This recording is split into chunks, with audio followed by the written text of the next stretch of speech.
Hello and welcome back to 30 Days to Learn Photoshop. This is day 16, the Shape and Custom Shape Tools. In today's lesson we're going to look at how to use the Shapes and Custom Shapes tool, and we're also going to learn how to install and use custom shape sets. So let's go ahead and switch to Photoshop and we'll consider the shape tools now. So we're going to create a new document. It's going to be a web size, it's going to be 1024 by 768, that's all fine. Let's just put it to 16-bit for argument's sake. And we're going to show you the custom shape tool. It's selected by pressing U, and there are 6 different options here. We've got a rectangle tool, a rounded rectangle tool, an ellipse tool, a polygon tool, a line tool, and a custom shape tool.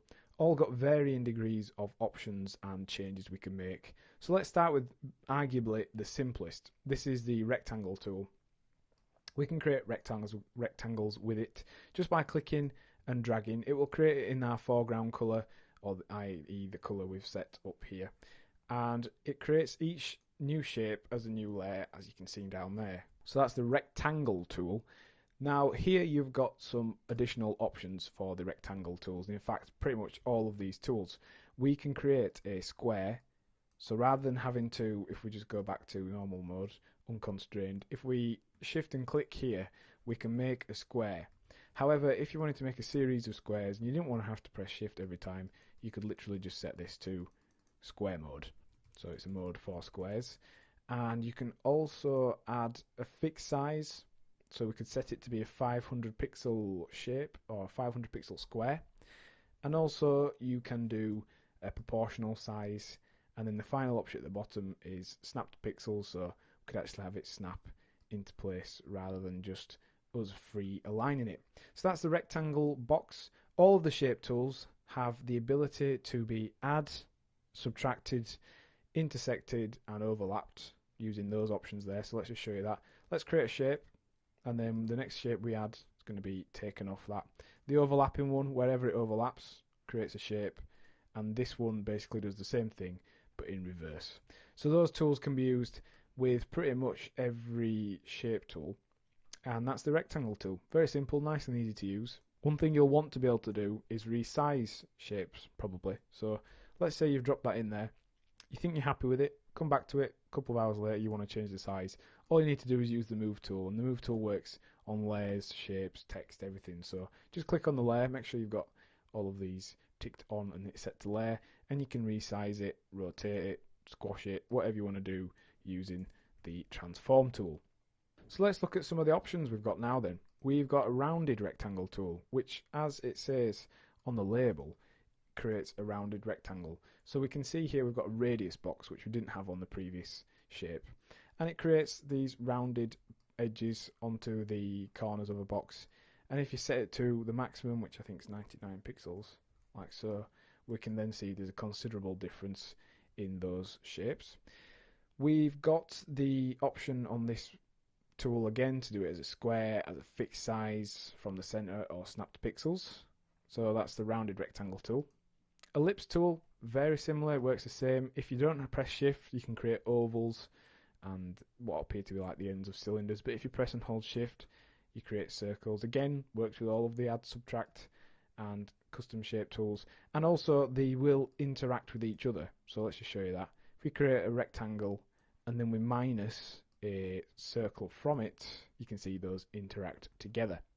So the circle, again, you can do it as a fixed size, you can do it proportional, you can draw the diameter, so you're drawing actually the size you want it to be. So it's just slightly different ways of being able to create the circle. So next we've got the polygon tool, which is for creating shapes, hexagons, triangles, octagons, basically a number of sides. So we're going to work on a triangle here. You can use shift and hold it down to align it and make sure your triangle's got perfectly level and accurate sides. And also we can set the number of sides to create polygons, to create octagons, and when you're just pressing down, if you press and hold shift, you can align them, go upwards, and that aligns it on the level. So that's a polygon tool. Options for this are a little bit different.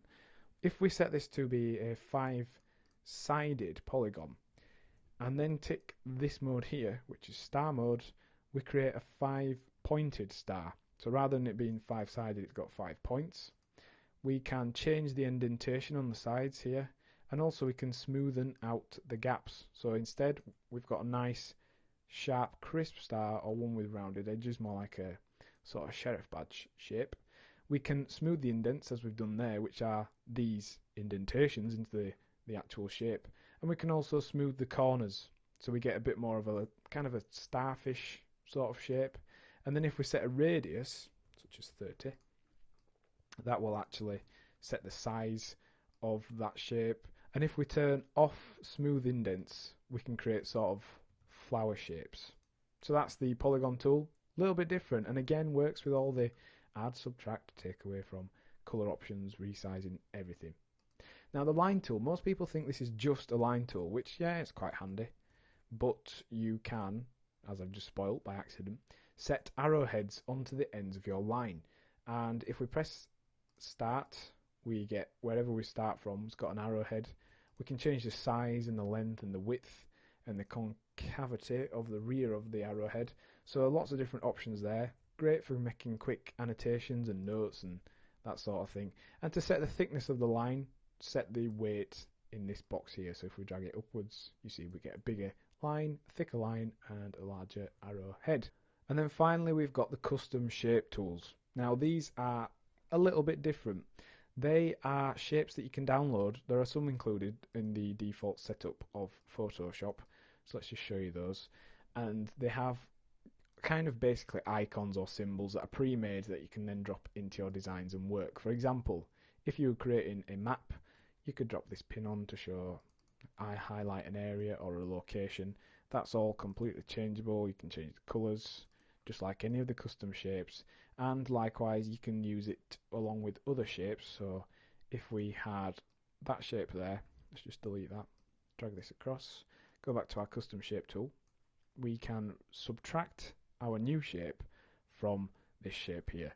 And in order to select a previous shape that you've then clicked off, go into the path selection tool, which is selected by pressing A, click on the shape, and you get these slightly different transformation controls. That's the normal transformation control. If you click on it with the direct path selection tool, it actually just has 4 at each corner. And then we can use the subtraction, and we can remove a pin size from that. If you didn't quite get it right, click on it, and you can actually drag it within that shape or extend it. We can change the colour, we can change the kind of cutting path of it, and all kinds of stuff. So completely editable even after you've made them, which is really, really handy. And you can actually add more of these on, which we're going to show you how to do now. You can purchase them on the internet. You can also find them from some websites for free. There's all kinds of icons and symbols available. Let's just show you where we purchased ours from. We got ours from Graphic River, which is a fantastic website, especially for extending Photoshop with their add-ons category. And this is a grunge frame set. So somebody's actually taken the time to create grunge frames as shapes in Photoshop so that we don't have to. And we're going to show you what we can use these for now.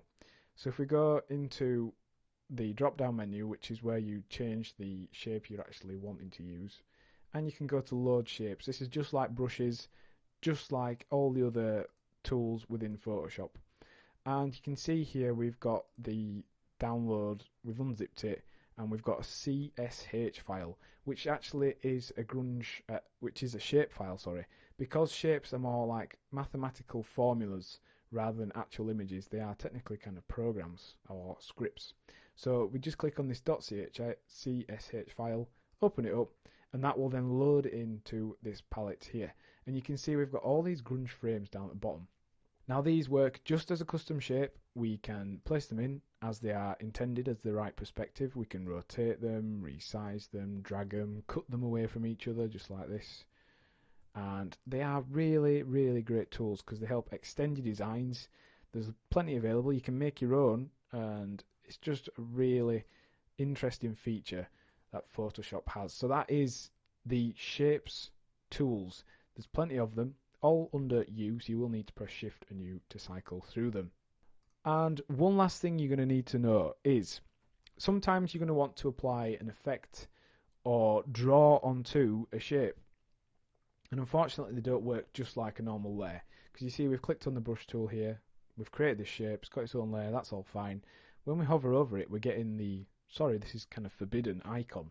So you need to rasterize custom shapes in order to edit them. So click on them and you'll see we get this error or this alert regarding how it will no longer be a vector mask. Do you want to rasterize a shape? Press OK, and then now we can actually draw onto that layer. We can raise it just like any other layer, and we can do all kinds of stuff with it. But it does mean it loses its shape powers, which are the ability to be able to resize them so they don't get blurry. Whereas if we kept resizing this, because it's now pixelized or rasterized, it will actually be bitty and have some severe noise at the edges the more we distort it. So that's one thing you have to do, unfortunately, with shapes in order to be able to work with them. That includes things like putting filters on them. It has to be rasterized already so that we can actually work with them.